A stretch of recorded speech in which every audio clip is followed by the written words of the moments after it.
Բարև ձեզ բարեկամներ։ Մեկ շաբաթյա դադարից հետո նորից ներկայանում եմ ձեզ։ Այսօր անակնկալ եթեր է լինելու, անակնկալ թե բովանդակության, թե ձևաչափի եւ թե ընտրված թեմայի առումով։ Այս անգամ մենակ չեմ բարեկամներ։ Քննարկումը շատ երկար է, շատ կարևոր եւ շատ ծանր է։ Իհարկե խոսքը Հայաստանի Հանրապետության մասին է եւ մեզ անհանգստացնող հարցերից մեկի պատասխանի մասին, թե ինչ անել։ 90 թվականի հռչակագրին հղում անել նշանակում է հրաժարվել իրավահաջորդությունից։ Ազգայնականությունը դա վատ է թե լավ է։ Ես կարճ ասում եմ մի բան, օրինակ պետական լեզուն հայերենն է։ Սա սակարկման ենթակա բան չի։ Պատերազմ վարելու իրավունքից չի հրաժարվում։ Այո։ Հանրաքվե ընդունվե բայց։ Ում վրա են հույսները դնում, էլի այդ դեպքում։ Ձեր բարոյականությունը, որ մեզ քարոզել եք, սպասում ենք ձեզանից նաև։ Բա հետևանքը ո՞րն է չաշխատում։ Ենթադրենք մեկը մի տաղանդ ունի։ Պարկի տունը ժառանգությունը վայելի ինքը սահմանադրություն է խախտում։ Եվ չկա ինչ-որ ընդհանուր ստանդարտ, որ այդ բոլորը պիտի այս ստանդարտով ապրեն։ Եթե հղում արվեր 18 թվականին, կստացվեր պետականության շարունակություն։ Մեր համն ու հոտը հասկանանք, հետո աշխարհը մեզ կսիրի, հաստատ կսիրի։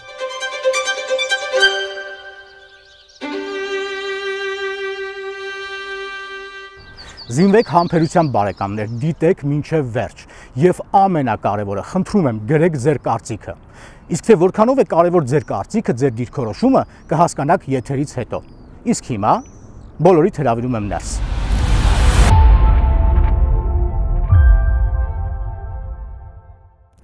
Հիմնադիր զավակներ նախաձեռնության շրջանակներում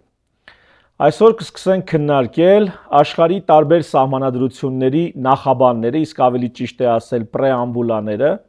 Քննարկմանը կմասնակցեն Հարություն Մանուկյանը, պրոդյուսեր, Վարդան Դաբաղյանը, բժիշկ պաթոլոգ, Խաչիկ Օհանյանը,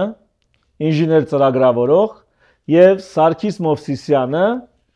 միջազգային հարաբերությունների մասնագետ։ Այսօր շատ է խոսվում սահմանադրության մասին, սահմանադրությունը փոփոխելու մասին, շատ են խոսում ազգայնականության մասին, շատ են խոսում, որ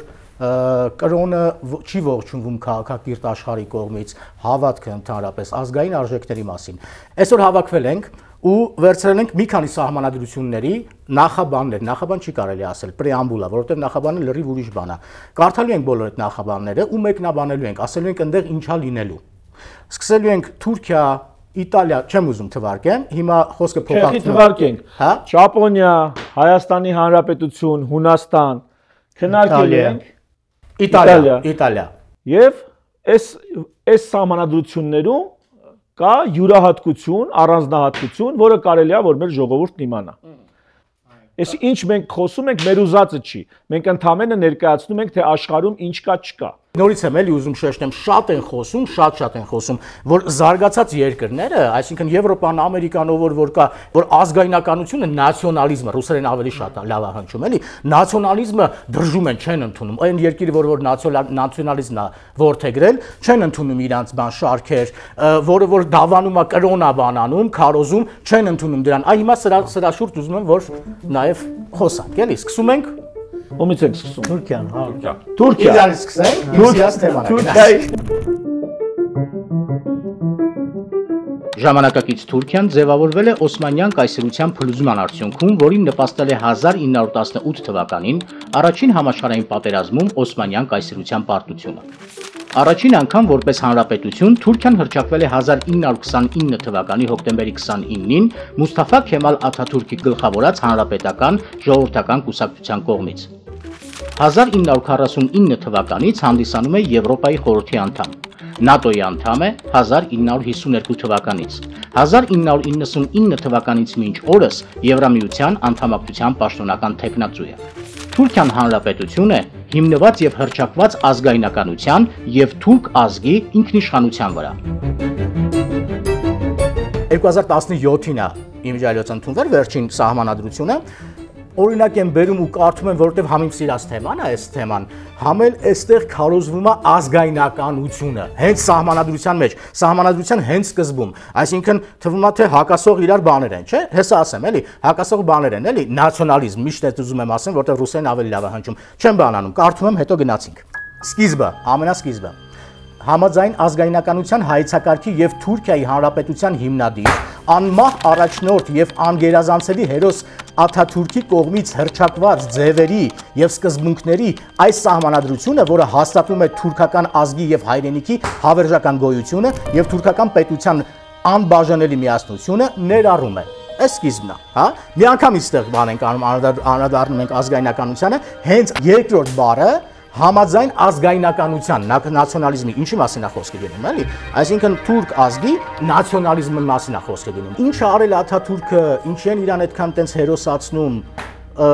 այդ բաց ենք թողնում, թեպետ շատ հետաքրքիր թեմա է, այս պատմական ակնարկումն այսօրվանը չի։ Գալիս եմ իջնում եմ մի պարբերություն ներքև, կարդամ ու մեկնաբան եմ, էլի։ Ազգի կամքի բացարձակ գերակայության եւ այն փաստի ըմբռնման մասին, որ իշխանությունն ամբողջությամբ եւ անվերապահորեն պատկանում է թուրք ազգին, ուշադրություն դարձրեք, էլի, ամբողջությամբ եւ անվերապահորեն պատկանում է թուրք ազգին, Թուրքիայի տարածքում միայն թուրքեր չեն ապրում։ Գիտենք, չէ՞ ովքեր են ապրում, միայն թուրք ազգին, եւ որ ազգի անունից այս ինքնիշխանությունն իրականացնելու լիազորված ոչ մի անձ կամ մարմին չպետք է դուրս գա լիբերալ ժողովրդավարության եւ դրա պահանջների համապատասխան հաստատված իրավական կարգի շրջանակներից։ Այսինքն հենց երկրորդ պարբերության մեջ ասում է, որ պետությունն է Թուրքիան, եւ թուրք ազգն է։ Այսինքն մի բան, տեսեք, մենք նոր մեր հիմիկվա սահմանադրության պրեամբուլային ինչ ասում, հայ ժողովուրդը։ Ահա։ Ինչ ասում Թուրքիայի սահմանադրությունը։ Թուրք ազգը։ Թուրք ազգը։ Մենք ասում ենք հայ ժողովուրդը, նա ասում է թուրք ազգը, եւ մեզանում էլ քննարկում կա, չէ՞ թե ազգ, ժողովուրդ եւ այլն, համենայն դեպս իմանանք ինչա գրած մարդկանց սահմանադրությունում։ Ուրեմն տեսեք, այդ ինչի պիտի ճանաչենք, որովհետեւ ես հիմա 90, եթե չեմ սխալվում 97 թվական Լևոն Տեր-Պետրոսյանի հայտարարությունն է, եթե քիչ ճշգրիտ չի, բայց էս է հայտարարությունը։ Ուշադիր։ Ազգային Լևոն Տեր-Պետրոսյան հիմնադիր նախագահ, ազգային գաղափարախոսություն կոչվածը Թուրքիայի մոտ դա պետական գաղափարախոսությունն է, սահմանադրության պրեամբուլայում ամրագրված։ Բայց ինչ է ասում մեր նախագահը հիմնադիր, ասում ազգային գաղափարախոսություն կոչվածը բացարձակապես կեղծ կատեգորիա է։ Գաղափարախոսությունը միշտ լինում է կամ լիբերալ, կամ սոցիալիստական, կամ կոմունիստական, կամ ֆաշիստական եւ այլն։ Ազգային գաղափարախոսություն ասվածը նշանակում է միայն մեկ բան՝ շովինիզմ։ Էլի չեմ ասում մենք ազգային գաղափարախոսություն բերենք մտցնենք սահմանադրություն։ Ես ընդամենը ասում եմ, եկեք լինենք տեղեկացված, որպեսզի նախագահների մակարդակով մինչև ամենահասարակ նորմալ մարդը։ Այս սահմանադրության պրեամբուլան կարդալու կարևորագույն բանն ինչ էր, որ Թուրքիան այսօր հանդիսանում է ՆԱՏՕ-ի անդամ, չէ՞։ Թուրքիան այսօր թե առևտրային, թե գործընկերային հարաբերություններն ու Եվրոպայի հետ, ամբողջ աշխարհի հետ։ Ու այս սահմանադրությունը, որը ամենասկզբից ասում է, որ մենք մնում ենք Աթաթուրքի կողմից հռչակված ազգայնականության ուղեցրի վրա, չի խանգարում Իրան ու մնացածներ չեն կաշկանդվում Թուրքիայի հետ հարաբերվելու։ Ազգայնականությունը ուզում են որ վատ ձևով ներկայացնեն, ազգայնականությունը վատ բան չի։ Ազգայնականությունը ո՞նցն է։ Կրոնն է, հավատքն է, քո ադատներն են, ազգային արժեքներն են, ժողովրդական հեքիաթներն են, նաև մնացածը չեմ ասում պետականաշինության, ես ժողովրդին եմ հարեր ասում, էլի, ասում եմ ֆաշիզմ։ Պատկերացեցիք, ես հիմա ֆաշիզմը չեմ արդարացնում ու բերում մտցնում դրա տակ, է։ Ֆաշիզմը առաջացել է դրանից, եկել է նույն Մուսոլինին, նույն Հիտլերը, Վերսալյան պայմանագրի շատ եմ հիմա մի քիչ առաջ գնում ու շատ եմ պատմական բաների մեջ բերում, չարդարացնելով իրանց։ Թուրքիայի պրեամբուլան, մի խոսքով, չեմ շարունակում, այստեղ կրոնի մասին էլ կա, բայց կրոնի մասին չեմ խոսա այսօր, էլ այսօր Հայկը կրոնի մասին կխոսա։ Թուրքիայից էլի քանի առիթ ա եկել մի բան էլ ասեմ, ուրեմն Թուրքիայի սահմանադրությունը, Օսմանյան կայսրության ժամանակ առաջի սահմանադրությունը գրվե, այն ժամանակ Թուրքիա չի կորչվե, բոլորին ոնց որ հիմա ասում են թուրք ազգ, այսինքն դա Թուրքիայի ժողովուրդն է, այն ժամանակ էլ օսմանցի ազգ, հա, այն ժամանակ էլ տենց եղավ։ Մի խոսքով, հետո 24 թվականին կարծեմ, հետո 62 թվականին, մի խոսքով, հետո ուստեղ ռազմական հեղաշրջում 70 թե 71 թվականին, հետո էլի ռազմական հեղաշրջում 82 թվականին, ու ամեն անգամ այս սահմանադրությունները sense փոխվելով եկել է։ Ու այս ամբողջ տարբեր ռեժիմների ազդեցության տակ չի կոչվի առաջի հանրապետություն, երկրորդ հանրապետություն, երրորդ հանրապետություն։ Սահմանադրությունները գլխի վայր փոխվեն, բայց դա այնպես չի եղել, որ առաջի, երկրորդ, երրորդ հանրապետություն։ Այս մի օրգանական է շարունակություն էլ կա, այս իրավահաջորդության սկզբունքն էլ կա, որ պարտադիր է մենք հասկանանք, էլի, չնայած իրանք սկսում են Աթաթուրքից որպես անկախության պատերազմ։ Այդ ուրիշ պատմություն է, դրա մեջ չենք բանալու։ Դա արդեն ուրիշ պատմություն։ Համենայնպես եկեք էսել հասկանանք, որ ժողովուրդը շարունակականությունը այլոց մոտ, չգիտես ինչի ավանդույթ է, նրանք sense շատ պինդ էտի պահում են, որովհետև դրանից իրենց ինստիտուցիոնալիզմն է բխում պետական եւ ազգային, քաղաքական ազգային։ Մեր պարագայում ասենք միշտ սկսում ենք զրոյական կետից։ Ով է հաջորդը։ Okay, ես Ճապոնիան ներկայացնեմ։ Պետական կառուցվածքի ձևաչափով Ճապոնիան ապակենտրոնացված ունիտար պետություն է, քաղաքական առումով ժողովրդավարական։ Լինելով մեծ տնտեսական տերություն, 2023 թվականի դրությամբ Ճապոնիան զբաղեցնում է 4-րդ տեղն աշխարհում ՀՆԱ-ի ցուցանիշով։ Ճապոնիան մեծ յոթնյակի եւ Ասիա խաղաղօվկիանոսյան տնտեսական համագործակցություն անդամ երկրների շարքում է, նաեւ պարբերաբար ընտրվում է ՄԱԿ-ի անվտանգության խորհրդի ոչ մշտական անդամ։ Մեր քաղաքական խոսույթում շատ է շրջանառվում խաղաղության մասին փաստաթուղթ ընդունելը։ Հիմա ձեզ ներկայացնեմ Ճապոնիայի սահմանադրությունը, որը թերևս անգերազանցելի է որպես խաղաղության մասին փաստաթուղթ։ Հրապարակվել է 1946 թվականի նոյեմբերի 3-ին, ուժի մեջ է մտել 1947 թվականի մայիսի 3-ին։ Մենք ճապոնացի ժողովուրդը գործելով մեր օրինական ընտրված ներկայացուցիչների միջոցով ազգային դիետում վճռել ենք մեզ եւ մեր սերունդների համար ապահովել խաղաղ համագործակցության պտուղներ բոլոր ժողովուրդների հետ, ինչպես նաեւ ազատության բարիքներ ամբողջ մեր երկրում։ Մենք վճռական ենք, որ այլևս երբեք մեր կառավարությունը մեզ չի տանի պատերազմի սարսափներին։ Այդ նպատակով մենք հռչակում ենք, որ գերագույն իշխանությունը պատկանում է ժողովրդին եւ հաստատում ենք սույն սահմանադրությունը։ Մի երկու հատված է կարդամ պրեամբուլայից, ամբողջը երկար է, էլի։ Մենք ճապոնացի ժողովուրդս մշտական խաղաղություն ենք ցանկանում եւ խորապես գիտակցում ենք մարդկային հարաբերությունները կարգավորող բարձրագույն իդեալները։ Մենք վճռել ենք պահպանել մեր անվտանգությունն ու գոյությունը, վստահելով աշխարհի խաղաղասեր ժողովուրդների արդարությանն ու ազնվությանը։ Մեր ցանկությունն է պատվավոր տեղ զբաղեցնել միջազգային հանրության շրջանում, որը ձգտում է խաղաղության պահպանմանը, աշխարհից բռնակալության ու ստրկության, ճնշման ու անհանդուրժողականության հավիտյան արմատախիլ անելու։ Եկե վերջի հատվածը կարդամ։ Մենք ճապոնացի ժողովուրդս մեր ազգային պատվի երաշխիքով հանձն ենք առնում իրագործել այս բարձր իդեալներն ու նպատակները, գործադրելով մեր բոլոր միջոցները։ Ազգային պատվի երաշխիքով։ Սա ճիշտ ասած թարգմանելուց մի քիչ խաղացել եմ, որովհետև բառացի ուրիշ ձև էր, ոնց որ բառացի ստացվում էր մեր ազգային պատիվը գրավ ենք դնում այս գործը գլուխ վերելու համար, էլի։ Սամուրայական բան։ Հայերենով չէր հնչում։ Դրա համար ես այսպես եմ թարգմանել։ Բայց ամենակարևոր կետին էլի, ամենակարևորին անց։ Հիմա անցնենք 9-րդ հոդվածին, որովհետև դա առանցքային է, հետո բացենք, խոսենք, քննարկենք։ Հոդված 9։ Ճապոնացի ժողովուրդը ազնվորեն ձգտելով արդարության եւ կարգոկանոնի վրա հիմնված միջազգային խաղաղության, հավիտյան հրաժարվում է պատերազմից, որպես ազգի ինքնիշխան իրավունք, ինչպես նաեւ ուժի սպառնալիքից կամ ուժի կիրառումից որպես միջազգային վեճերի կարգավորման միջոց։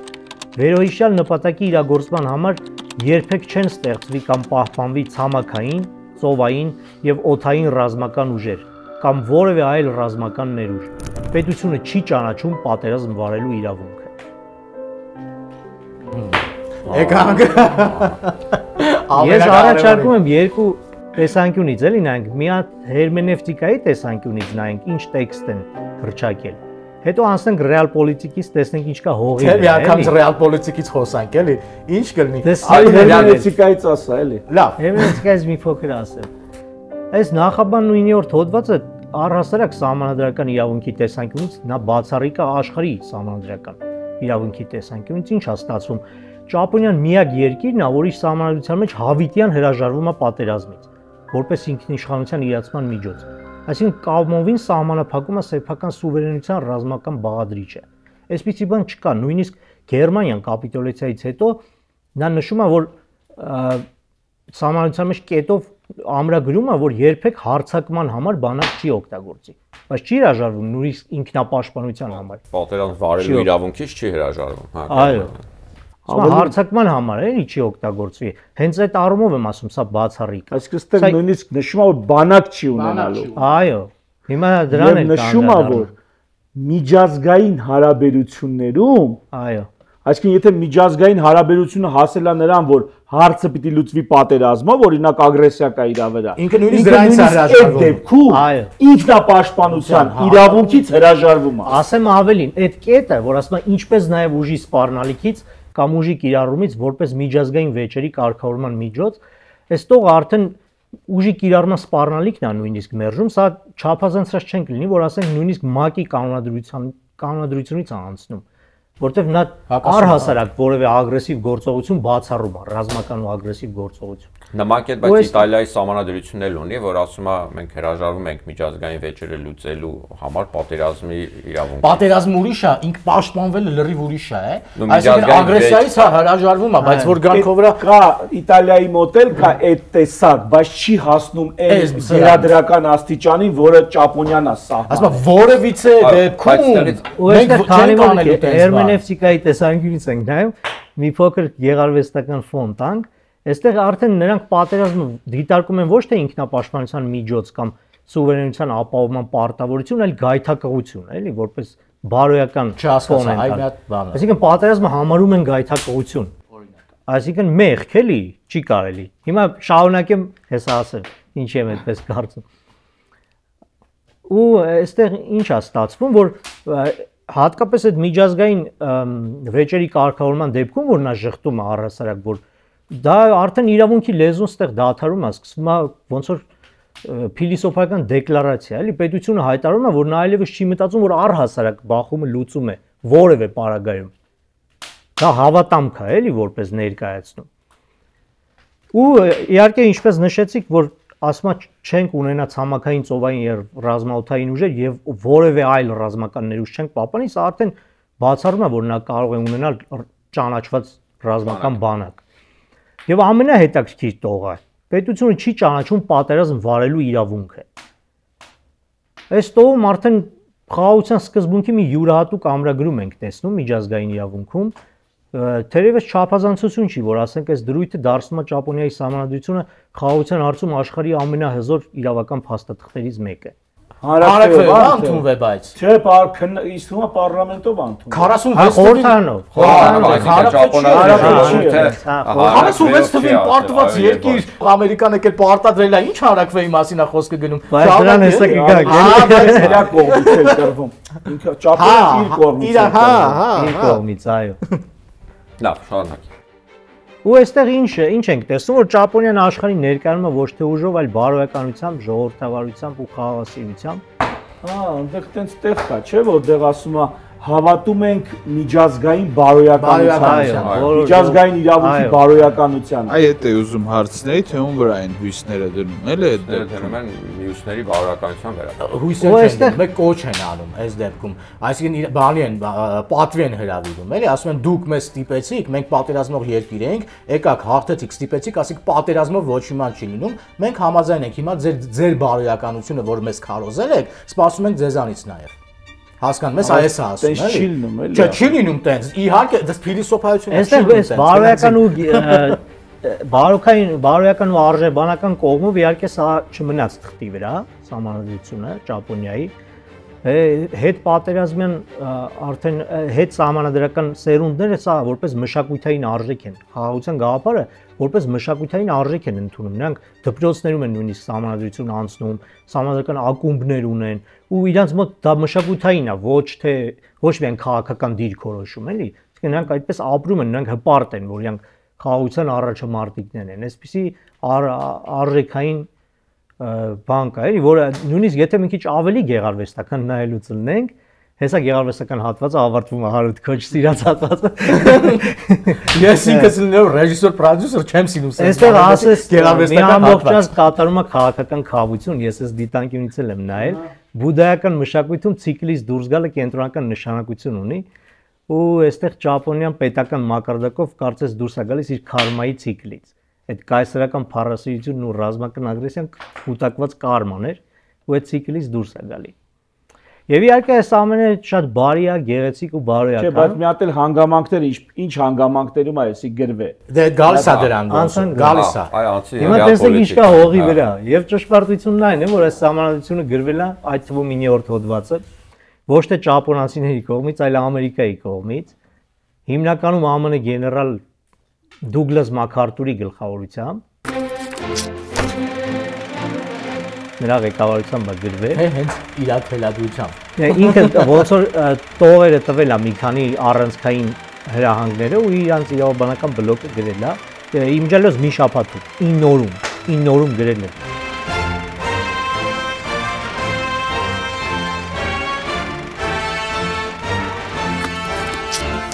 Հետո սա թարգմանելուց հետաքրքիր է մի 30 ժամյա տենց մարաթոնային սեանս է եղել է թարգմանելը հիմա նույնիսկ Ճապոնիայում սահմանադրության գիտնականներ կան որ երկուսը վերցնում են ովքեր համ լավ անգլերեն գիտեն համ արևմտյան այդ ինդիվիդուալիստական արժեքները հասկանում են խորքային փիլիսոփայություն համ ճապոներեն ասում են դա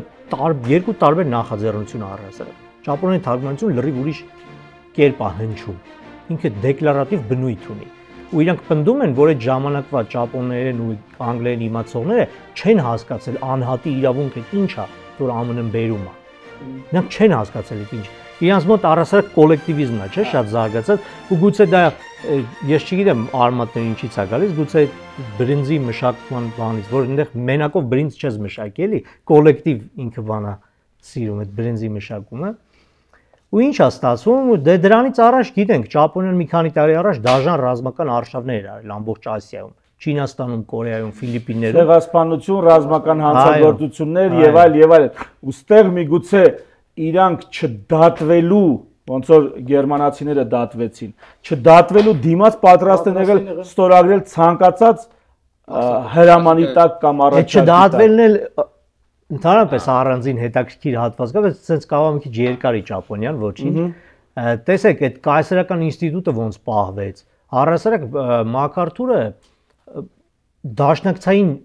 այդ բլոկի ներկայացուցիչներ, ինքը ոչ միայն Ամերիկայի ներկայացուցիչ չէր, դաշնակիցների, ու այդ կենտրոնական շտաբից Ամերիկայից իրան հրահանգ էր գալիս, որ փաստերը հավաքի ու ռազմական տրիբունալի ներկայացու կայսերին, որ պետքա դատվի որպես ռազմական հանցագործ։ Բայց կայսերը ոչ միայն չդատվեց, այլ պահպանվեց կայսերի ինստիտուտը։ ԱՄՆ-ն չցանկացավ, որ Ճապոնիան նորից վերածվի ռազմական հսկայի, ու իրականում սա պարտադրված խոնարհում էր։ Չնայած իր բարոյական տեսքին սա հողի վրա պարտադրված խոնարհում էր։ Մի քիչ տեսնենք 9-րդ հոդվածի իրավական այդ գործնական ճեղքումներից։ Իչև գործնականին գտանք մի բան էլ այստեղ Այսօր մեզ ասում են, մենք մոտ խոսում ենք խաղաղության դարաշրջանի մասին, մենք հələ չգիտենք այդ խաղաղության դարաշրջանը օրինակ սահմանադրություն մտնելու է, չի մտնելու, ըստ գործող իշխանության, հա, ըստ իրենց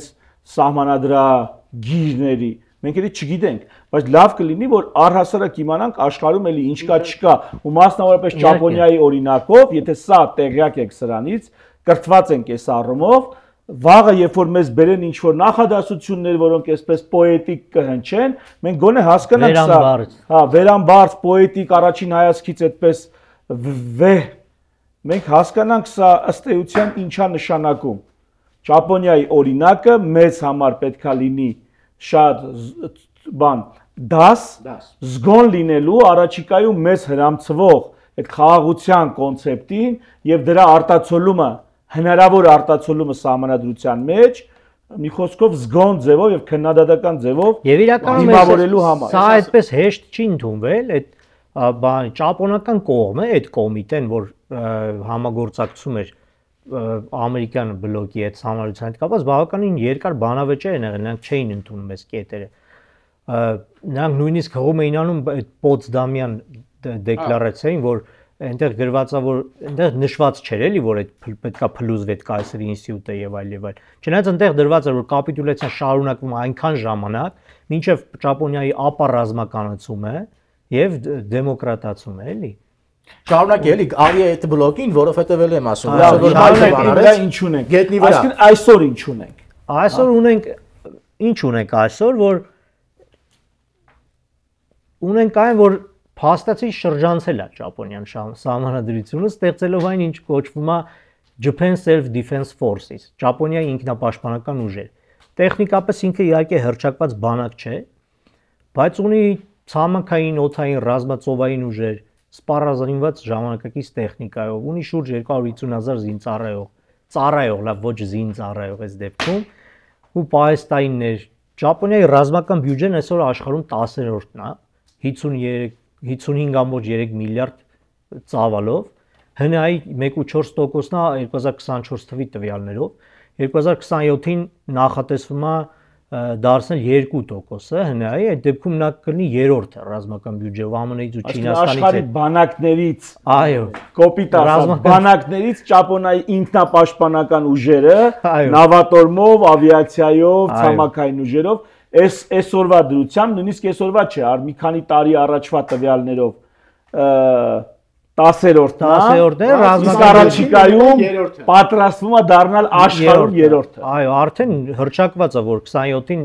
ՀՆԱ-ի 2%-ն է ներդնելու, ու նա կործանիչներից բռնած մինչև տանկեր, ամեն ինչի մեջ արտադրության մեջ։ Ավիակիրներ եւ այլն։ Բայց կարանք ենթադրենք, որ քանի որ все-таки սահմանադրությունը պարտադրել է ԱՄՆ-ն, հիմա Իրան նաև այս ռազմական ներուժի զարգացնելը էլի կատարում է ԱՄՆ-ի լուր համաձայնությամբ։ Իհարկե չեն կարող այդպես չի ենթադրել։ Հոգուտ ԱՄՆ-ը։ Քանի որ արդեն դաշնակից։ Որտեղ ԱՄՆ-ը։ Բայց մի բան էլ կա էլի այստեղ կարևոր է ուզում ասել։ Հիմա տպավորություն կստեղծվի մարդկանց մոտ, ովքեր որ մեզ նայում են, որ կարաս ամեն ինչ գրես, բայց շրջանցես։ Բանի դեպքում Ճապոնիայի օրինակով։ Բայց ինչի, այդ սրա մասին էլի խոսանք, որովհետև այս դեպքում, հա, երբ որ Ամերիկայի հետ դաշնակից լինենք, արդեն դաշնակից է, այդ դեպքում կարանք, բայց այն տարածաշրջանում, որտեղ որ մենք ենք գտնվում, սենց սխմված բոլոր կողմերից, էլի, Ճապոնիան ճիշտ է, փոքր է, հրաբուխային է, կտրված է աշխարհից, բայց ինքը կղզի է, այսինքն ծով է այնտեղ բաժանում, այդ մեծ բան է։ Իսկ մեծ Ճապոնիայի աշխարհագրական իրականությանն էլ կգանք իհարկե։ Այս շատ կարևոր գործոն է։ Այդտեղ մի բան էլ ասենք, որ ոնց հասկանում ենք, բերել են ժողովրդի համար գրել են մի սահմանադրություն, որտեղ ներառել են հասկացողություններ, որը չկա այդ ժողովրդի լեզվամտածողության մեջ նույնիսկ, այսինքն հասկացություններ են մտցրել այդ ժամանակ, պարտադրել են ու դրա համար է հնարավոր, որ իրենք էլ շրջանցել են, այսինքն ամեն դեպքում եթե ժողովրդինը չի դա, այսինքն եթե իրանք այդ հասկացողությունը չունեն իրենց մտածողության մեջ, իրենց ազգային արժեքների մեջ, իրենք մեկը շրջանցել են։ Ժողովրդին թողնենք մի կողմ, պետական ուղեցրի մասին է խոսքը գնում։ Եք պետական քաղաքական ուղեցրի մասին է խոսքը գնում ստեղ։ Ժողովուրդը կարա չուզենա, ժողովուրդը կարա ամբոստանա, դեմ լինի, դուրս գա փողոց եւ այլն, բայց սա պարտադրված բան է։ Տեսեք, ժողովրդին օրինակ գրվել է ու արվել է։ Բայց կաներես, բայց հիմա դուրս է գալիս, որ այդ ամեն ինչը կեղծ է, այտենց բան լինել չի կարող պարզապես, այսինքն չի կարող որևէ պետություն լինի պետություն, չէ, որևէ սուբյեկտ չի կարող ինքնապաշտպանությունից հրաժարվել, եթե ինքը սուբյեկտ է, չկա այտենց բան, գոյություն չունի։ Չի աշխատում, էլի չի աշխատում։ Գնա։ Բայց ժողովուրդը արդարության համար ասենք, որ հավանեց հետագա մեծ սահմանադրությունը, հատկապես որ կանանց ընտրելու իրավունք տվեցին։ Ժողովուրդը դեմոկրատիան չգիտեր ինչ բան է։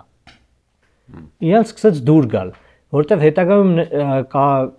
իշխանական ուժերի մտքին կար փոխել սահմանադրությունը, բայց արդեն հասկացան, որ ժողովուրդը չի ուզի փոխեն սահմանադրությունը։ Դե որ մի ժողովուրդը խաղաղություն չի ուզում այս դեպքում։ Սեղել ուրիշ բան է գալիս է միապետությունից անցել են դեմոկրատիայի։ Այսինքն այս շատ կարևոր բան է։ Մի բան էլ ասեմ, ստեղ միանգամից նաև հաճախ ենք լսում մամուլում դեմիլիտարիզացիա ըստ էության Ադրբեջանը մեզնից է պահանջում դեմիլիտարիզացիա, Ռուսաստանը Ուկրաինայից է պահանջում դեմիլիտարիզացիա, դենացիֆիկացիա։ Ահա թե ինչա դեմիլիտարիզացիան իր, այսպես ասած, կատարելության մեջ։ Սա դեմիլիտարիզացիայի բարձրագույն գերադրական աստիճանն է։ Այո, որ ասում էի սկզբում իսկապես ամենահզոր փաստաթուղթն է անգերազանցելի խաղաղության մասին, ճակերտներով չէի ասում, էլի։ Այո, դժվար է գերազանցել։ Հա, այնպես որ դեմիլիտարիզացիա ասելուց, տեսեք աշխարհում ինչ փորձ ունեն տերությունները, պետությունները, պատմության մեջ, քաղաքագիտության մեջ ինչ փորձ ունեն եւ ինչ փորձի վրա են հիմնվում, երբ որ գալի ասում են դու պիտի զինաթափ լինես, չի լինում այդպես։ Ու ինչա ստացվում արդյունքում, էլի։ Հիմա Ճապոնիայի դեպքը, եթե դա լինի Միացյալ Նահանգները, դա լինի օվկիանոսում, որը հարևան է Ճապոնը, սկզբում Ամերիկայի մրցակից Ռուսաստանին, հետո հարևանա Ամերիկայի մրցակից Ճապոնիային, Չինաստանին, միգուցե հանգամանքները այդպես դասավորեն, բայց եթե ինքը տեղակայված է Ամերիկայի դաշնակից Թուրքիայի քթի տակ,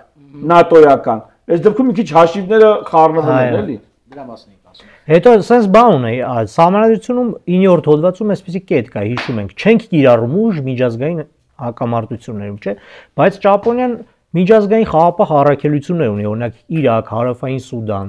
ու այստեղ հարցը առաջանում է, եթե զինվորների վրա կրակահերթի տակ են, զինվորները չեմ կարծում կխաչակնքվեն կամ կասեն մենք չենք խախտի մեր սահմանադրությունը, ստիպված նրանք պիտի պատասխանեն։ Պետք է պատասխանեն, երբ որ պատասխանեն, այսինքն իրանք էլ կրակեն, այստեղից ամբողջ սահմանադրական փիլիսոփայության պրագմատիկ փլուզում ենք մենք ունենում, էլի։ Այսինքն օրենքը խոսում է մաքուր խաղաղության մասին, բայց աշխարհը խաղում է ըստ ուժի կանոնների։ Դա փաստ է։ Եզրահանգում մի քիչ էլ երկու բառով էլ Ճապոնիայի աշխարհագրական իրականությունը Ճապոնիայի շուրջ նայենք, ինչ հարևաններ ունի ու ինչ վիճակում է էլի գտնվում։ Չինաստանի հետ ունի տարածքային վեճ Սենկակու կղզիների շուրջ, Ռուսաստանի հետ Կուրիլյան կղզիները, Ռուսաստանի հետ Կուրիլյան կղզիների շուրջ ու ուկրաինական պատերազմից հետո կտրուկ վատացած հարաբերություններ Ռուսաստանի հետ։ Հյուսիսային Կորեան պարբերաբար հրթիռներ է արձակում դեպի Ճապոնիայի մերձակայք ու սպառնալիք է իր միջուկային ռիսկով։ Այսինքն Ճապոնիան ապրում է աշխարհագրական մի թաղամասում, որտեղ խաղաղությունը այնքան էլ իրավաբանական ցանկություն չի, էլի։ Գուցե գոյատևման մարտավարություն, գուցե այլ մի բան, բայց ոչ իրավաբանական ցանկություն։ ու եզրահանգումը։ Ուրեմն եզրահանգումը հետևելն է, որ սահմանադրության տեսանկյունից, քանի որ այսօր սահմանադրություններից ենք խոսում, ուշտեշուտ Ճապոնիան կանգնելու է ընտրության առաջ։ Շարունակել խաղաղության, այսպես ասած, մանտրան ու հուսալ լավագույն է, վերանայել սահմանադրությունը, հստակ ընդունել իր պաշտպանական համակարգը որպես բանակ, կամ ինչպես հիմա ապահովել երկակի լեզու։ Մենք խաղաղ ենք, բայց հզոր եւ պետք լինի։ Հետևությունը հետևելն է, նա չի հրաժարվում, ճիշտ է, իր խաղաղ դիրքորոշումից, բայց այս սահմանադրությունը ավելի սահմանադրական մաքրությունը ավելի շատ սիմվոլիկ արժեք ունի, էլի, քան գործնական։ Ճապոնիան ճիշտ է, ինչպես շեշտեցինք, չի հրաժարվում խաղաղ դիրքորոշումից, բայց վերազինում նրա անշեղը, լուր եւ տեխնոլոգիապես զարգացած ու բարձրակարգ։ Ուրեմն ես ներկայացնեմ Իտալիայի սահմանադրությունը, նախ ինչու Իտալիան։ Տեսանք, որ Ճապոնիայի սահմանադրությունը պարտադրվեց ԱՄՆ կողմից, 9 օրում գրվեց ընդունվեց, Իտալիան անցավ մի հատ լրիվ ուրիշ ճանապարհ, էլի որպես պարտված երկիր, բայց Իտալիայում ուրիշ բան տեղի ունեցավ։ Իտալիայում սահմանադրությունը դարձավ քաղաքական փաստաթուղթ։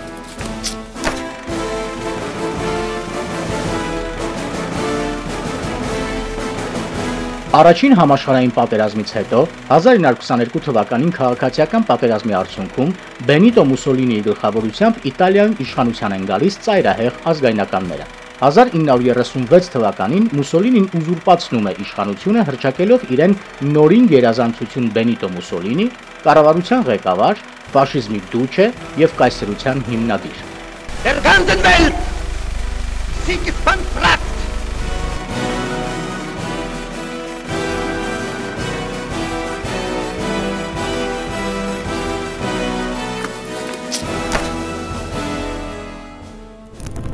Երկրորդ համաշխարհային պատերազմից հետո 1946 թվականին Իտալիան ազատվում է բռնապետությունից եւ հռչակվում է որպես հանրապետություն։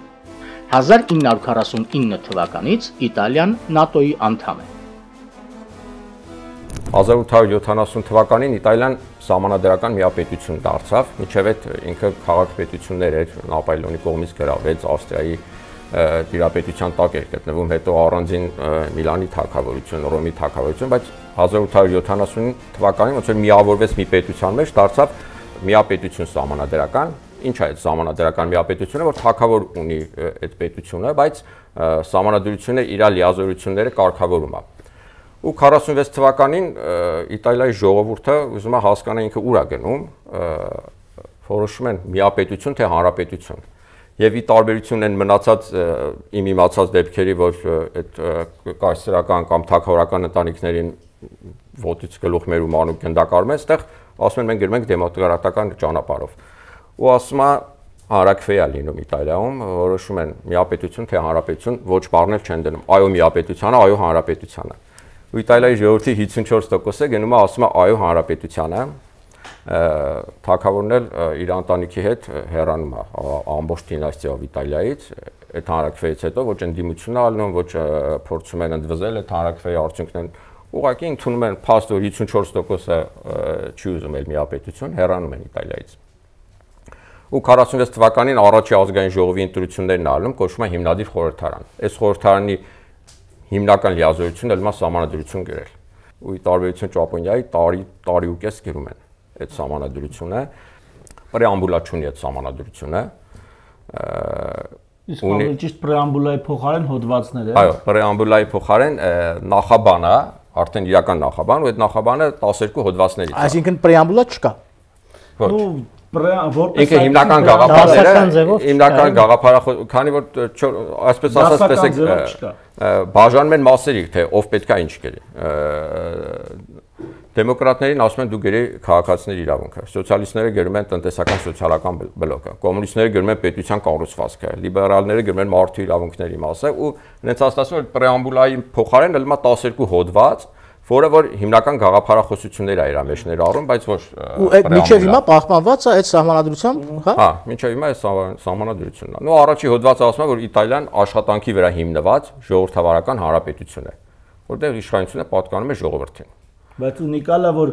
աշխատանքի վրա հիմնված։ Իսկ մասը կոմունիստները իրանց ոնց որ կամ սոցիալիստները իրանց դերը խաղացել են այս հոդվածի մեջ, որ այնց աշխատանքի վրա հիմնված։ Կենտրոնում աշխատանք։ Չէ, այստեղ ես չեմ ուզում վերագրեմ որևիցե կուսակցության, որովհետև ասենք օրինակ բողոքական եկեղեցին էլ, որ Միացյալ Նահանգներ ոչ թե եկեղեցին, այլ եկեղեցու ոգով դաստիարակվածները, որ Միացյալ Նահանգներ էին հիմնում, էլի աշխատանքի վրա հիմնված են, հա։ Հիմքում դնելով, այստեղ ես կրոնական կողմն եմ ասում, հիմքում դնելով, եթե մեկը ուրեմն այսինքն ամեն մեկը իր խելքից Աստծուց իր բաժինն է ստացել։ Ամեն մեկը իր արարքների, իր վաստակի, իր չարչարանքի դիմաց Աստծուց իր բաժինն է ստացել։ Եվ եթե մեկը հարուստ է, ուրեմն ինքը շատ է աշխատել, եւ եթե մեկը այդքան էլ հարուստ չի, ուրեմն այդքան էլ չի աշխատել։ Այստեղ իհարկե կրոնական չի պատկերացումը, բայց ուզում եմ ասեմ պարտադիր չի, որ դա լինի սոցիալիստական կամ չգիտեմ կոմունիստական ինչ որ բան, արտահայտություն, բայց այն որ իրանք աշխատանքը էլի հոդվածներում աշխատանքի մասին կա, հենց հաջորդ հոդվածը բայց որ թվիների գրվել, մի հատ կամ կասես 46 թվից սկսել են գրել, 47-ին ընդունել։ Բայց հիշեք էլի միշտ էլի այս տարբերակը, որ խուսափել են, այսինքն ինձեւի հիմնավորեն 46 թիվ Մուսոլինի 43 թվին բանալինում, այսինքն հասկանում եք, չէ՞, այսինքն այդ աշխատանքի մեջ իրանք սենց է որ ասում են թաքցրել են գլխավոր իմաստը, էլի ամեն իմաստը։ Ուրեմն Իտալիայի սահմանադրությունում մարդու իրավունքների մասին շատ է խոսում, բայց երկու հոդվածով խոսում է պարտականությունների մասին, ու ուզում եմ այդ երկու հոդվածը ներկայացնեմ, իմ համար ոնց որ յուրահատուկ հոդվածներ են։ Հոդված 4-ն է, հենց այս նախաբանի մեջ։ Հանրապետությունը ճանաչում է բոլոր քաղաքացիների աշխատանքի իրավունքը եւ խրախուսում է այն պայմանները, որոնք այդ իրավունքը իրականություն են դարձնում։ Յուրաքանչյուր քաղաքացի իր կարողություններին համապատասխան եւ իր ընտրությամբ պարտավոր է իրականացնել այնպիսի գործունեություն եւ կատարել այնպիսի գործառույթներ, որոնք նպաստում են հասարակության նյութական կամ հոգեվոր զարգացմանը։ Ուզում եմ մի հատ վերլուծենք այս հոդվածը, ես ցենց իմ մտածելով պարտավոր աշխատանք։ Ցանկացած քաղաքացի պարտավոր է սահմանադրությամբ կատարի ինչ-որ մի բան, որ հասարակությանը զարգացնի, նյութական կամ հոգեվոր կամ չգիտեմ ֆինանսական։ Այսինքն ինքը հետևանքը ո՞րն է աշխատում։ Ենթադրենք մեկը մի տաղանդ ունի, բայց թույլ է։ Կամ ինչ-որ մեկը ժառանգություն ունի, ինքը ուզում է պարկի դիվանին իր ժառանգությունը։ Ասում են խրախուսվում է, չէ՞, ինչ որտեղ։ Չի խրախուսվում։ Չէ, ասում է խրախուսում է աշխատանքի իրավունք, հետո ասում է յուրաքանչյուր քաղաքացի պարտավոր է իրականացնել։ Հա։ Հետաքրքիր է։ Այսինքն այն մարդը, ով որ ժառանգություն է ստացել, ուզում է պարկի տունը այդ ժառանգությունը վայելի, ինքը սահմանադրություն է խախտում։ Ինքը պարտավոր է մի բան անել, որ հասարակությունը զարգացնի։ Հա, ու չի անում։ Հա, եթե կարող է, բայց լավ է, գրել։ Եթե նայում ենք նախաբանի հետ, նաև տրամաբանական է, որովհետև ի սկզբանե ասված էր, որ աշխատանքի վրա հիմնված պետություն է, այսինքն այստեղ նաև պարտականություններն են նշվում։ Մյուս կետը, որ պարտավորություններից է խոսում, արդեն ծնողների։ Ծնողները պարտավոր են կրթել եւ դաստիարակել երեխաներին, եթե նույնիսկ նրանք ծնվել են ամուսնությունից դուրս։ Ծնողների անգործնության դեպքում նրանց պարտականությունների կատարման եղանակները սահմանվում են օրենքով։ Այսինքն եթե երեխայս ունեցել ու թողել ես ինքը տենց ինքնահոսի մեծանում է, պետությունը քեզ պարտավորեցնելու է, այնտեղ արդեն օրենսդրական ինչ-որ բաներով, որ այդ երեխուն տար կրթի եւ դաստիարակի, սարքի հասարակությանը պիտանի մարդ, որ հետո պարտավոր լինի աշխատել։ Այո։ Ես լրիվ համաձայն եմ։ Ստեղ նաև ամրագրվում է իրավունքը, կրթության իրավունքն է ամրագրվում երեխաների, այսինքն պարտականությունների այդ առանձին հոդվածներով այդ մասը։ Չէ, երբ որ ծնողին պարտադրում է երեխու հետ աշխատել, դրանով ինքը սպասարկում է երեխայի կրթվելու իրավունքը։ Բա դրա համար տենց ֆիլմեր են նկարել, դրա համար այդպես մեքենաներ են արտադրել։ Ամենաշատ ՅՈՒՆԵՍԿՕ-ում գրանցված արժեքներ ունի։ Դե Իտալիաներ չունեն, հա, վերածնունդ է ունեցել է, բայց գնացին կրոնին, էլի։ Հոդված 7։ Հա, ես ասեմ, հոդված 7 էլի կրոնի մասին է։ Պետությունը եւ կաթոլիկ եկեղեցին անկախ եւ ինքնիշխան են իրանց համապատասխան ոլորտներում։ Նրանց հարաբերությունները կարգավորվում են Լաթերանի պայմանագրով։ Ինչ է Լաթերանի պայմանագիրը 1929 թվականին է կնքվել, էլի Մուսոլինի ժամանակում ինքնակնքել Վատիկանի հետ, ու այդ պայմանագրով կաթոլիկությունը հռչակվել է Իտալիայում որպես միակ պետական կրոն։ Այսինքն անուղղակիորեն ամեն դեպքում Իտալիայի սահմանադրությամբ անուղղակիորեն, բայց կաթոլիկությունը պետական կրոն է։ Հա, թեև սահմանադրության մեջ նշված չի, բայց հղում արնում Լաթերանի պայմանագրին, իսկ Լաթերանի պայմանագրով ասում է, որ Իտալիայում կաթոլիկությունը միակ պետական կրոնն է։ Այս էլ այն ձևերից մեկը ոնց կարելի է եկեղեցին եւ կրոնը վերել սահմանադրության մեջ այս բարձր մակարդակի վրա դնել։ Այս են պատասխանն է, էլի, որ բայց արդյոք չկա կրոնի ազատության այլ հաջորդ հոդվածը կարդամ, ասում է բոլոր կրոնական դավանանքները օրենքի առջև հավասարապես ազատ են։ Ստել հավասարակշռում։ Բայց պետականը, բայց ինքը կաթոլիկը եկեղեցին հղումով, հղումով կապ չունի։ Եվ երկու էլի հետաքրքիր հոդվածներ կարդամ, որը արտացոլում է, որ երկրորդ համաշխարհային պատերազմը բարձր կողմ է Իտալիան։ Իտալիան մերժում է պատերազմը որպես այլ ժողովուրդների ազատության նկատմամբ ոտձգություն եւ որպես միջազգային վեճերի լուծման միջոց։ Մոտա ճապը։ Մոտա, ճիշտ է, այդքան շատ նվաստացուցիչ հոդված չի, բայց ամեն դեպքում մոտա Ճապոնիայի սահմանադրության, որ միջազգային վեճերի լուծման միջոց չի կարելի։ Սա ընդհանրապես միջազգային հարաբերություններում ստանդարտ է, այսինքն վեճերը միջազգային, ընդունված չի լուծել պատերազմի միջոցով, այսինքն այդ դրույթը սահմանված է բոլորի համար։ Պատերազմը հանցագործ է։ Այո, ագրեսորը համարվում պատերազմի։ Դե բայց հաշվի առնելով Իտալիայի անցյալը ոչ վաղ անցյալ է, էլի, դե ինքը այդ գրել է, արտացոլել է, որ ասի ես այլևս այդ քայլին չեմ դիմելու։ Կներեք չի կրկնվի։ Չի կրկնվելու։ Եվ երկրորդը, որ նորից վերաբերում է ֆաշիստական Իտալիային, լուծարված ֆաշիստական կուսակցության վերականգնումը որևէ ձևով արգելվում է։ Այսինքն երբևիցե այդ երկրում ֆաշիստական կուսակցություն լինել չի կարող, եւ ամենավերջի հոդվածը ասում է, որ արգելվում է սահմանադրական փոփոխություններով հանրապետությունը որպես կառավարման ձև փոխելը։ Այսինքն սահմանադրական փոփոխություններ կարելի է անել, բայց այդ երբեք չի կարելի այս փոփոխություն անել, որ վերադառնալ միապետության։ Հանրապետությունը ոնց որ ցմա վերջնական Իտալիայի կառավարման եղանակ։ Գնացինք Հունաստան։ Անցնենք Հունաստան։ Ժամանակակից Հունաստանը հին Հունաստանի մշակույթի ժառանգորդն է, որը համարվում է ժողովրդավարության, արևմտյան փիլիսոփայության, ֆիզիկա-մաթեմատիկական գիտությունների հիմնական սկզբունքների, թատրոնի, ժամանակակից օլիմպիական խաղերի եւ արևմտյան քաղաքակրթության օրրան։ Որպես հանրապետություն առաջին անգամ հռչակվել է 1821 թվականի մարտի 25-ին Օսմանյան կայսրության դեմ Հունաստանի անկախության համար պատերազմի ժամանակ։ Հունաստանի սահմանադրությունը ընդունվել է 1975 թվականին, լրացումները 1986-ին եւ 2001-ին։ Ըստ էության 75-ի 1975-ի սահմանադրությունը 52-ի սահմանադրության 1952-ի սահմանադրության որոշակի հիմքեր պարունակում է այնուամենայնիվ, իդեպ Հունաստանն էլ եղել է միապետություն, հետո հանրաքվեով դառել է հանրապետություն եւ Պրեամբուլան ընդամենը մեկ նախադասություն է. հանուն սուրբ, միասնական եւ անբաժանելի երրորդության։ Որի տակ ամփոփված է ամեն ինչ։ Հանուն սուրբ, միասնական եւ անբաժանելի երրորդության։ Ես ինչ եմ ուզում ստեղ ասել, ուրեմն այն մեզ դիտողներին, էլի, մենք այստեղ ինչ ներկայացնում ենք, ոչ թե ասում ենք, ահա սա վերցնենք եւ դնենք Հայաստանի Հանրապետության նոր սահմանադրության մեջ։ Մենք ասում ենք, եկեք ճանաչենք աշխարհում ինչպիսի նրբություններ, հետաքրքրություններ, առանձնահատկություններ կան։ Եկեք ճանաչենք, որ երբ մերը կառուցելու լինենք, իմանանք ինչպիսի շինարարական տեխնոլոգիաներ կան, ինչպիսի շինանյութ կա, ինչպիսի լուծումներ կան տարբեր հարցերի։ Եվ էսի միակ հաղորդումը չի իհարկե, որ մենք նախաձեռնել ենք, եւ այսպես հոդված 3 պրեամբուլայի Հունաստանի։ Հունաստանում գերիշխող կրոնը Քրիստոսի արևելյան ուղղափառ եկեղեցու կրոնն է։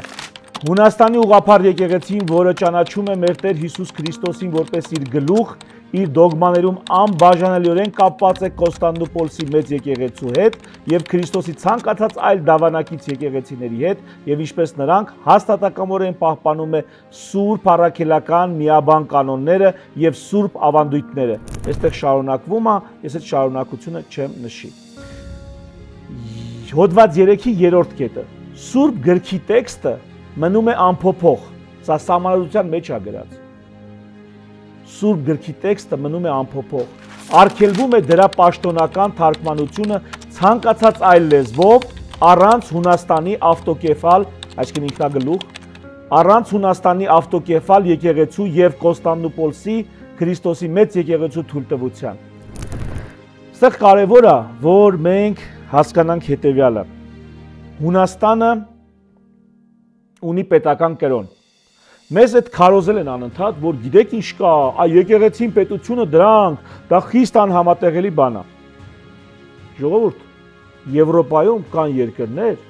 որոնք ունեն պետական կրոն, օրինակ Հունաստանը, եւ դա ուղղափառ, արևելյան ուղղափառ եկեղեցին է։ Ես մի քանի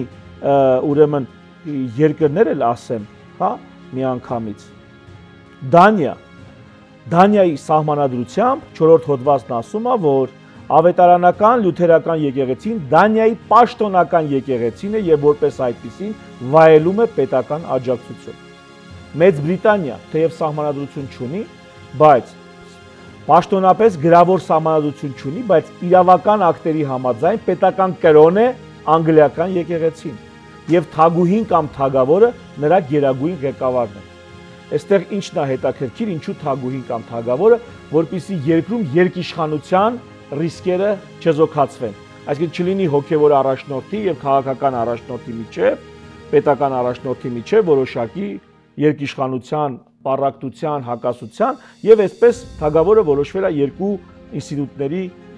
ուրեմն գլուխը։ Սա եւս Եվրոպայում, արևմտյան աշխարհում պետական կրոնի օրինակ։ Նորվեգիա, սահմանադրության մեջ նշվում է, որ Նորվեգիայի եկեղեցին ավետարանչական լյութերական եկեղեցին է,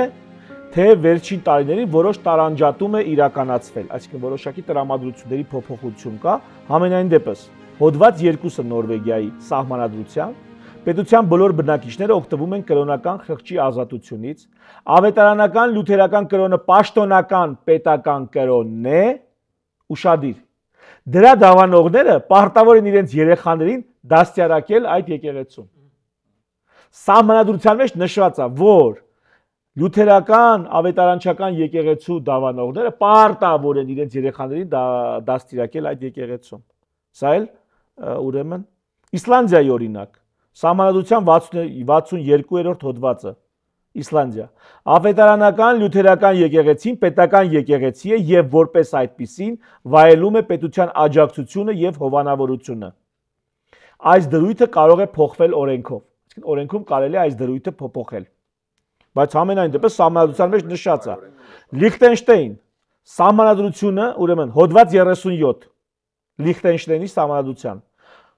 բոլորին երաշխավորված է համոզմունքների եւ խոսքի ազատությունը։ Հռոմի կաթոլիկ եկեղեցին պետական եկեղեցի է եւ այդ կարգավիճակում կօգտվի պետության լիակատար աջակցությունից։ Խնդրեմ, սա էլ էսպես։ Հիմա վերադառնանք էլի Հունաստան։ Հունաստանի միջև անդրադառնալ, եկեք Հայաստանի Հանրապետության սահմանադրության 18-րդ հոդվածը հիշենք։ Ինչի ենք այսքան ծանրանում Հունաստանի սահմանադրության եւ այս երկրների այս օրինակների վրա, որովհետեւ մեզանում այդ խոսույթը կա, որ այս ուրեմն նոր սահմանադրության մեջ հատկապես եկեղեցու նկատմամբ ոչ այնքան հարգալից տրամադրված, երբեմն ոչ առանց հիմքերի, հա, ոչ այնքան հարգալից տրամադրված, հատկապես այդ հանձնաժողովներում գործող անձինք Այդպիսի խոսույթ կա, որ կարող այս հոդվածը հանեն, 18-րդ հոդվածը, որտեղ Հայաստանյաց առաքելական Սուրբ եկեղեցին, սա մեր սահմանադրությունից է։ Հայաստանի Հանրապետությունը ճանաչում է Հայաստանյաց առաքելական Սուրբ եկեղեցու որպես ազգային եկեղեցու, բացառիկ առաքելությունը հայ ժողովրդի հոգևոր կյանքում, նրա ազգային մշակույթի զարգացման եւ ազգային ինքնության պահպանման գործում։ Ես չեմ ասում, թե մենք պետքա մեր երկրում ունենանք պետական կրոն, ասենք լուսավորչական քրիստոնեության կամ հայ առաքելական եկեղեցու տեսքով։ Ես դրա մասին չեմ խոսում։ Ես ասում այս հոդվածին, երբ որ կմոտենաք, որպեսզի այս հոդվածը քանդեք, վերացնեք, Եվ մեկնաբանեք, որ վենետիկյան հանձնաժողովը չունի։ Հիշեք, որ մենք գիտենք, որ արևմտյան աշխարհում կան մի քանի երկրներ, զարգացած երկրներ, ովքեր ունեն պետական կրոն։ Մենք չունենք պետական կրոն։ Մենք դա չունենք։ Բայց խնդրում եմ, իմացեք, որ մենք գիտենք արդեն։ Հիմա ժողովուրդն էլ գիտի արդեն։ Եվ այստեղ մի հետաքրքիր էլի հոդված 13 Հունաստանի սահմանադրությունից։ Կրոնական գիտակցության ազատությունն անձեռնմխելի է։ Անձնական եւ քաղաքական իրավունքներից օգտվելը կախված չէ մարդու կրոնական համազմունքներից։ Բայց յուրաքանչյուր հայտնի կրոն ազատ է եւ նրա կրոնական ծեսերի կատարումն իրականացվում է անարգել օրենքի պաշտպանության ներքո։ Այն կրոնական ծեսերի անցկացումը, որոնք վիրավորական են, խախտում են հասարակական կարգը կամ բարոյական չափանիշները, չեն թույլատրվում։ Ուշադրություն, արգելվում է դավանափոխությունը։ Պրոզելիտիզմ։ Արգելվում է դավանափոխությունը։ Այսինքն, եթե որևիցե մի եկեղեցական կամ մի կրոնի հետևորդ գնա եւ համոզելով փորձի մարդուն դավանափոխ անել, սա սահմանադրությամբ Հունաստանում արգելված է։ Դու ներկայացնում ես քո եկեղեցին օրենքը չխախտելով, եթե մարդիկ քո եկեղեցում հետաքրքրություն են գտնում, կգան քեզ մոտ, կուզեն ընդունվել քո շարքերում, դառնալ ձեզանից մեկը, ընդունեք, հարց չկա, բայց գնալ եւ մարդուն հոգեվորսություն անել, համոզել, գայթակղել, առանձին օրենքի մեջ կետ կա, ոչ սահմանադրության մեջ, բայց օրենքի մեջ կետ կա, որ մարդու վշտի ժամանակ, անկումի ժամանակ արգելված է մարդուն գնալ եւ քարոզել քո կրոնը։ Երբ ավելի խոցելի է։ Որովհետեւ այդ շրջանում մարդը հոգեբանորեն ավելի խոցելի է եւ ավելի հեշտ դյուրահավատ եւ այսպես ձևով կարա դավանափոխ լինի կամ ինչ որ մի դավանանքի սկսի հետևել։ Սա հետաքրքիր նրբություններ է, որ Հունաստանում այսօրվա դրությամբ կա։ Բոլոր հայտնի կրոնների սպասավորները գտնվում են պետության նույն վերահսկողության երգո եւ կրկնում են նույն պարտավորությունը, ինչ գերիշխող կրոնի սպասավորները։ Այսինքն գտնում է, որ հավասարություն կա, բայց կա նաեւ գերիշխող կրոն։ Եվ այսպես եւս մի կտոր ընդամենը նախագահի երթումը, որ նախագահի երթումը ենթադրում է քրիստոնեական երթում։ Սա ինքնին արդեն հուշում է, ենթադրում է, որ նախագահը պետք է լինի։ Երթվում եմ Սուրբ միասնական հոդված 30-րդն է, 33-րդ սահմանադրություն։ Երթվում եմ Սուրբ միասնական եւ անբաժանելի երրորդության անունով պահպանել սահմանադրությունը եւ օրենքները, ապահովել դրանց բարեխիղճ կատարումը, պաշտպանել ազգային անկախությունն ու երկրի ամբողջականությունը, պաշտպանել հույների իրավունքներն ու ազատությունները եւ ծառայել հույն ժողովրդի ընդհանուր շահերին ու առաջընթացին։ Թեմայից չշեղվելով այնուամենայնիվ ասեմ, որ Հունաստանի սահմանադրության մեջ առանձին ձևակերպում կա հույներ եւ առանձին ձևակերպում կա Հունաստանի քաղաքացիներ։ Հույները մի տեսակ ավելի հանրերս ձևակերպումներում արտոնյալ են հանդես գալիս։ Ազգայնական է, թե ազգայնական չէ հիմա դա։ Բուն ազգայնականություն բառը չկա, բայց այստեղ ուշադիր էթնիկ ազգայնականության հստակ ընդգծվածություն կա, էթնիկ ազգայնականության եւ կրոնական ազգայնականության հստակ ընդգծվածություն կա։ Անպայման չի դրա մասին ասվել։ Կերկնեմ, եթե դա տենց է։ Մենք չենք ասում Հայաստանում սա ենք ուզում անենք, բայց մենք ուզում ենք ասենք, որ երբ որ կգաք եւ կասեք արևմտյան արժեքներ, այս ամեն ինչը եւս մտնում է արևմտյան արժեքների մեջ, ու այս ամեն ինչի նկատմամբ տոլերանտությունը եւս մտնում է արևմտյան արժեքների մեջ, որովհետեւ արևմուտքը հանդուրժում է մարդու ինդիվիդուալիզմը եւ երկրների ինդիվիդուալիզմը։ Այսինքն երկրները նույնպես ունեն դիմագիծ, ունեն յուրահատկություն, առանձնահատկություն։ Եվ եթե մի երկիր իր սահմանադրի միջոցով, այն է ժողովրդի միջոցով, որոշել է ինչ որ կերպ ապրել, չխախտելով ընդհանուր համակեցության նորմերն ու կանոնները, ապա քավլիցի թող նա այդպես էլ ապրի։ Եվ չկա ինչ որ ընդհանուր ստանդարտ, որ այ բոլորը պիտի այս ստանդարտով ապրեն, ինչ վերաբերում է մարդկանց ինքնագիտակցությանը, ինքնությանը, մշակույթին, չգիտեմ, դավանանքին եւ այլն։ Կան ընդհանուր սկզբունքներ, խղճի դավանանքի ազատություն։ Այստեղ Հայկը ասեց, որ Հունաստանի նախագահի երթման տեքստը ենթադրում է, որ ինքը պետքա լինի քրիստոնյա, ասեմ, որ Հայաստանում էլ այդ հարցը մի այլ ձև է լուծվել, այսինքն նախագահը երթում տալուց ձեռքը դնում է Աստվածաշնչի վրա, որը եւ սահմանադրության, այսինքն այս հարցը մեր մոտ մի քիչ այլ տարբերակով լուծված, բայց կա, Հայաստանի Հանրապետության սահմանադրության նախաբանը։ Ժամանակակից Հայաստանի Հանրապետությունը զբաղեցնում է պատմական Հայաստանի տարածքի միայն 10-րդ մասը։ Որպես հանրապետություն առաջին անգամ հռչակվել է 1918 թվականի մայիսի 28-ին։ 1920 թվականի նոյեմբերի 29-ին Հայաստանում հաստատվում է խորհրդային իշխանությունը եւ կազմավորվում է հայկական ԽՍՀ-ն։ 1922 թվականի դեկտեմբերի 30-ին Հայաստանը համալրում է Խորհրդային Միության հանրապետությունների շարքը։ 1991 թվականի սեպտեմբերի 21-ին անկախության համար պայքարի շնորհիվ առանձնանում է Խորհրդային Միությունից հռչակվելով ազատ, անկախ Հայաստանի Հանրապետություն։ Այսօրվա գործող Հայաստանի Հանրապետության սահմանադրությունն է, որը ընդունվել է 1995 թվականի հուլիսի 5-ին, որը ասում է, որ հայ ժողովուրդը հիմք ընդունելով Հայաստանի անկախության մասին հռչակագրում հաստատված հայոց պետականության հիմնարար սկզբունքները եւ համազգային նպատակները իրականացրած ինքնիշխան պետության վերականգնման իր ազատասեր նախնիների սուրբ պատգամը նվիրված հայրենիքի հզորացմանը եւ բարգավաճմանը ապահովելու համար սերունդների ազատությունը, ընդհանուր բարեկեցությունը, քաղաքացիական համերաշխությունը հավաստելով հավատարմությունը համամարտկային արժեքներին ընդունում է Հայաստանի Հանրապետության սահմանադրությունը։ Ես այդտեղ միանգամից արդեն սրա մասին մի ուրիշ առիթով ասել եմ, ես այդտեղ ուշադրությունս կհրավիրեի այն հանգամանքի վրա, որ ուրեմն նախնիների սուրբ պատգամի մասին խոսում ենք, սերունդների անվտանգության մասին խոսում ենք, բայց գործող սերնդի մեր մասին ոչ մի խոսք կամ այդ օրերին այդ գրողների մասին ոչ մի խոսք։ Այսինքն ցանկացած սերունդ գալիս է այս սահմանադրությունը, այս նախաբանը կարդում, հա, ու դա իրեն չի վերաբերում։ Այսինքն ոչ թե չի վերաբերում, ինքը տեղ անտեսված է։ Ինչ անում ենք երեխեքի համար ենք անում եւ ինչ անում ենք նախնիների սուրբ պատգամից է բխում, բայց գործող ապրող սերունդը անտեսված է։ Այդպիսի բան հիմնականում, գրեթե չկա, հիմնականում մեզ եւ մեր սերունդների։ Հա, ինչ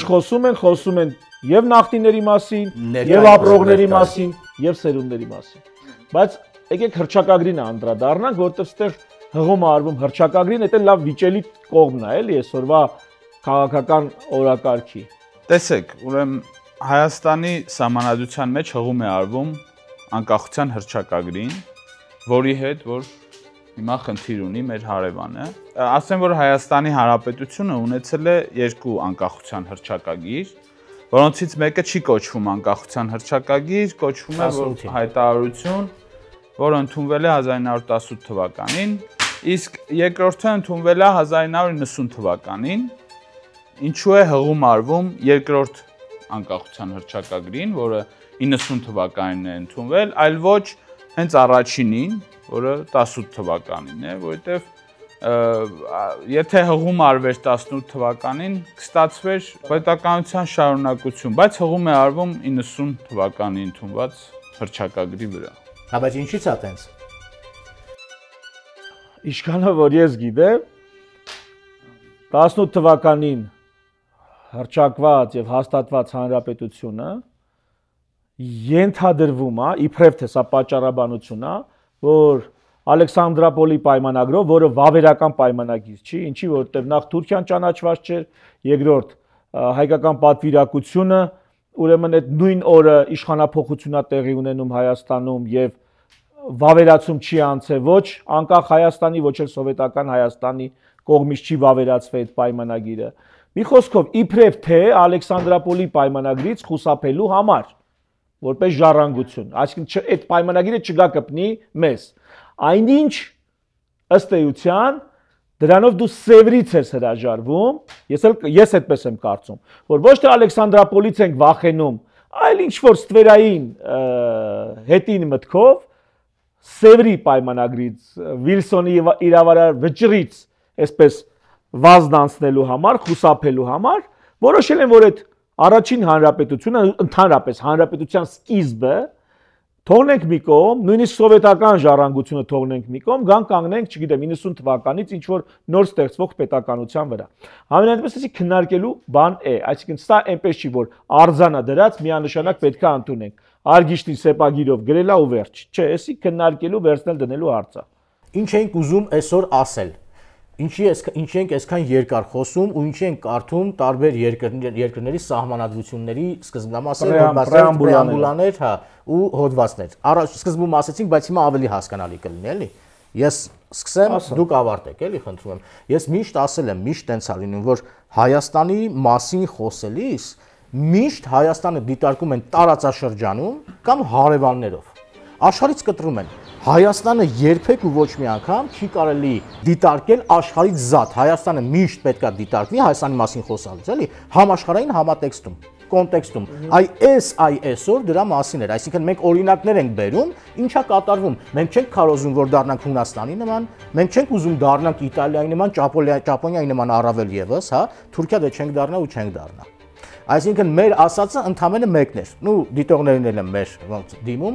որ կան օրինակներ, կան ձևեր, որոնք որ աշխատում են այսօր քաղաքակիրթ աշխարհում, քաղաքակիրթ զարգացած երկրներ, որոնք ունեն սահմանադրության մեջ ամրագրված կրոնի մասին հոդվածներ, ազգայնականության մասին հոդվածներ ունեն, աշխատանքի մասին ունեն, հա, որ պետք է կրթություն անպայման գնա։ Ճապոնիան ունի պաշտպանվելու, չպաշտպանվելու մասին։ Նրանք իզգոյ երկրներ չեն, ինչ որ իզոլացված։ Այո, էս էր ամբողջ ասածս, այսինքն իմ խոսքը սա էր։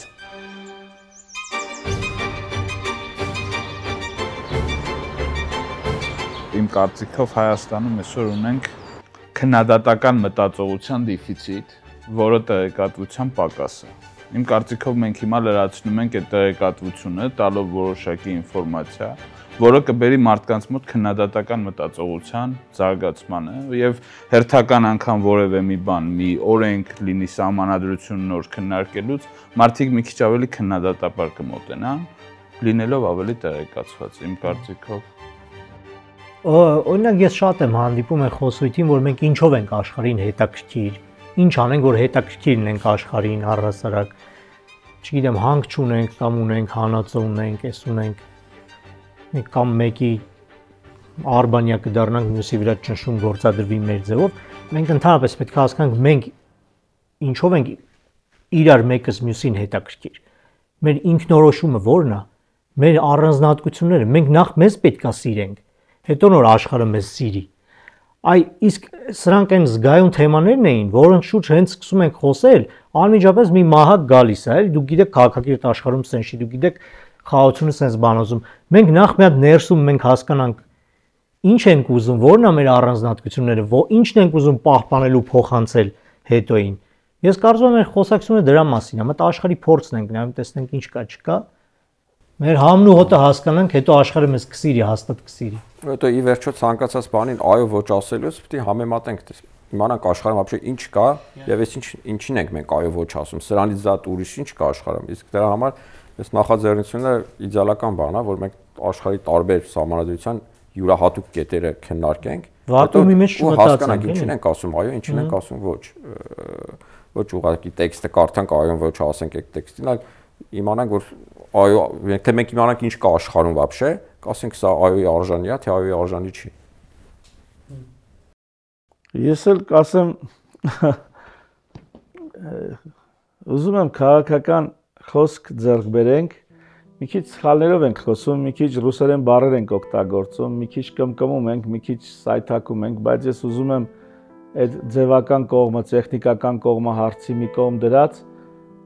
քաղաքական խոսք բերել, նախ ինքներս մեր կենցաղ, մեր գլուխներ, մեր միջավայր քաղաքական խոսք բերել եւ հետո մեր հայրենակիցների միջավայր, մեր հանրապետական լսարան քաղաքական խոսք բերել, ու ինձ թվում է այսօր դա ինչ որ չափով ստացվեց։ Շարունակությունը լինելու է։ Անպայման։ Ну թերևս այսքանը։ Շնորհակալություն։ Կհանդիպենք։ Կհանդիպենք։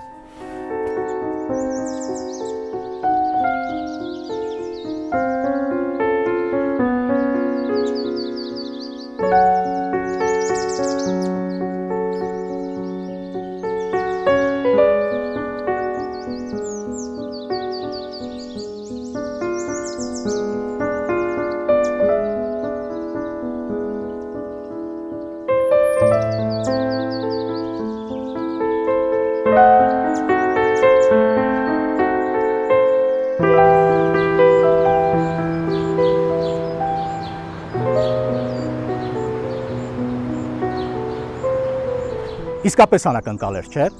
Հիմա հասկացաք, թե որքան է կարևոր ձեր կարծիքը, ձեր դիրքորոշումը այս հարցի վերաբերյալ։ Այս կետից է սկսվում պետականաշինությունը։ Սա այն կարևոր փաստաթուղթն է, որը ներկայացնում է ցանկացած պետության շահերն ու նկրտումները։ Գրեք ձեր կարծիքները, դիտարկումները, անհամբեր սպասում եմ բարեկամներ։ Հաջորդ թողարկման ընթացքում կխոսեմ անհատի եւ անհատականության մասին բարեկամներ։ Կներկայացնեմ անհատի կարևորությունը պետականաշինության գործընթացում եւ իհարկե կփորձեմ տալ եւս մեկ շատ կարևոր հարցի պատասխան, թե ինչու են հայերը խաբում հայերին։ Բոլոր բարձրացված թեմաները մեկը մյուսի հետ փոխկապակցված են անտեսանելի բովանդակությամբ եւ գործողություններով։ Այն մարդիկ, ովքեր կցանկանան բարեկամներ ֆինանսապես աջակցել մեզ, բոլոր տեղեկությունները կտեղադրեմ թողարկման նկարագրության մեջ եւ մեկնաբանությունների բաժնում։ Բաժանորդագրվեք մեր AMCN հայկական հաղորդակցման ցանց YouTube-յան ալիքին։ Մեկնաբանեք, գրեք ձեր դիտարկումները, տարածեք, կիսվեք մեր տեսանյութերով։ Սա կլինի ձեր ամենամեծ ներդրումը մեր գործում։ Մինչ հաջորդ 3 շաբթի։